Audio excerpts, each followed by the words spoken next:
evening. Former Nashville Judge Judge Moreland gets out of prison this weekend. Moreland spent more than 3.5 years in federal prison for what prosecutors called one of the most shocking cases of misconduct by a public official this district has ever seen. Investigative reporter Ben Hall takes us inside the case from start to finish. The former Nashville judge will be released from federal custody on Saturday. The 64-year-old is already back in Nashville as part of a residential reentry program. Things began to unravel for Judge Moreland after Metro Police investigated the death of a 34-year-old woman. I'm investigating the death of Lee Terry. Lee Terry was found with a gunshot wound to her head in her downtown apartment back in May of 2016.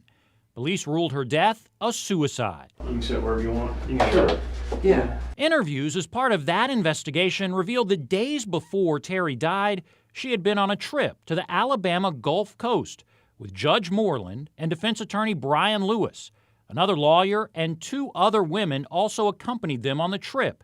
Terry and the other 2 women had all appeared in Moreland's court as defendants in the past. She told me right then that she had sex with Judge Moreland in the chambers, okay? And that was what kept her out of jail. And she said, I feel nasty. A former boyfriend of Terry told police that she discussed sleeping with Judge Moreland to get out of a past DUI. Police also questioned another woman, Natalie Amos. She had gone on that Gulf Coast trip.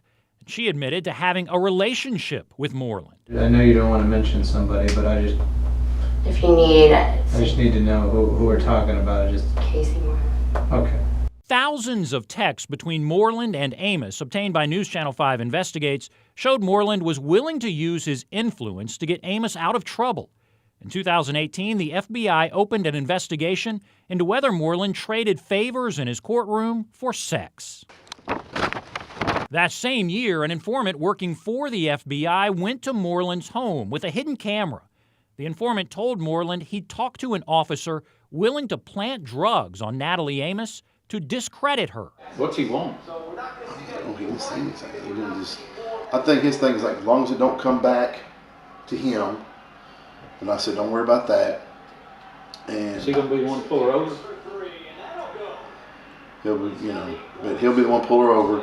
But he's just said, his main thing was like, as long as it don't come back to me. Days after that video, the FBI arrested Moreland at his home. In order to safeguard the citizens of this community and to protect the integrity of this investigation, it became necessary to obtain a warrant for the arrest of Judge Moreland. He was charged with obstruction of justice, but later a new tape from a former employee with Moreland revealed he had stolen cash from the drug court foundation he founded.